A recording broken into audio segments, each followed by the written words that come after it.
Good afternoon दोस्तों, फिर से आप सभी का स्वागत है। आशा करता हूँ आप सभी स्वस्थ एवं मस्त होंगे। मैं आपका दोस्त राजकुमार यादव, सेफ्टी प्रोफेशनल, अपने सेफ्टी पेज के माध्यम से आप सभी का स्वागत करता हूँ।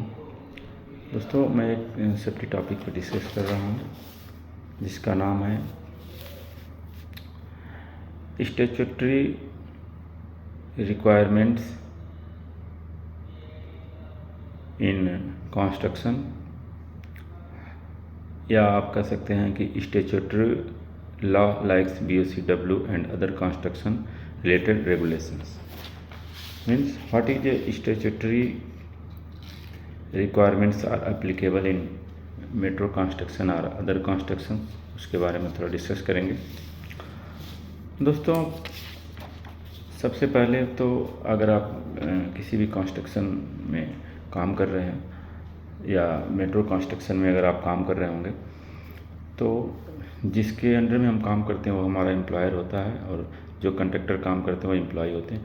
तो एम्प्लॉयर से हमें एक सेफ्टी रूल्स और रेगुलेशन फॉलो करने के लिए एक डॉक्यूमेंट मिलता है जिसको हम कंडीशन ऑफ कॉन्ट्रैक्ट बोलते हैं, COC। A document that define that what is the basic requirements of employer for safety at work place. Safety के लिए एम्प्लॉयर का जो बेसिक रिक्वायरमेंट्स क्या है वो उस चीज़ को डिफाइन करने के लिए एक डॉक्यूमेंट होता है जिसे हम COC बोलते हैं, कंडीशन ऑफ कॉन्ट्रैक्ट।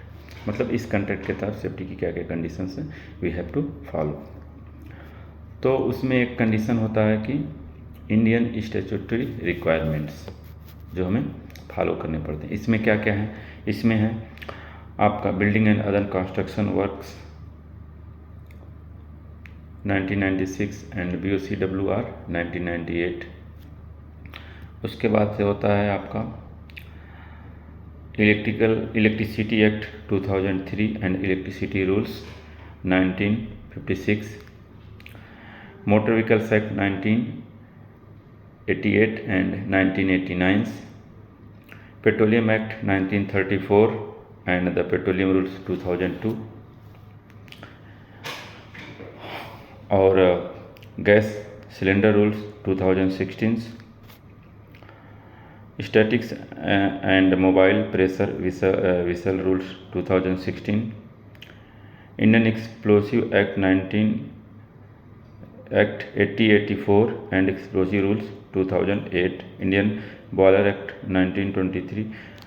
मतलब ये बहुत सारे एक्ट हैं, बट जो मैं बोल रहा हूँ कि ज़रूरी नहीं कि आपके प्रोजेक्ट में एप्लीकेबल हों। जो एप्लीकेबल हैं वही हमें फॉलो करना होता है। जैसे बॉयलर एक्ट है, अगर बॉयलिंग सिस्टम है या बॉयलर आपके वहाँ एप्लीकेबल नहीं है तो आप उस एक्ट को नहीं फॉलो करना है। गैस सिलेंडर एक्ट है तो गैस सिलेंडर एक्ट 2016 तभी आप फॉलो करेंगे जब आप उसका यूज कर रहे हैं, आपको वहाँ गैस कटिंग हो रही है, आप एसिटिलीन और ऑक्सीजन का यूज कर रहे हैं।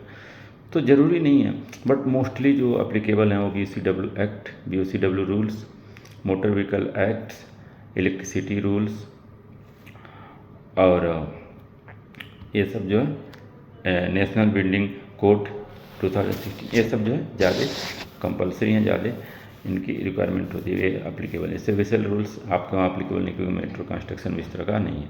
बॉयलर एक्ट ये इंडस्ट्री में एप्लीकेबल है।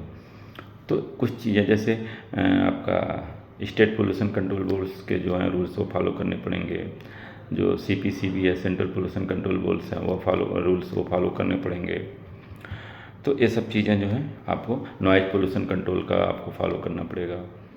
तो ये सब चीज़ें हैं जो आपको फॉलो करने पड़ते हैं। एक्ट बहुत सारे हैं, बट डिपेंड करता है कि आपके जो आपका वर्क ऑफ स्कोप है, आपका जो प्रोजेक्ट है उसके स्कोप में क्या क्या काम है वो आप उस काम के रिलेटेड जो एक्ट हैं वो आपको फॉलो करना है। सपोज दैट आपके काम में बहुत ज़्यादा नॉइज है तो नॉइज कंट्रोल आपको करना है, आप बहुत ज़्यादा पोल्यूशन है तो पोल्यूशन कंट्रोल का आपको करना है।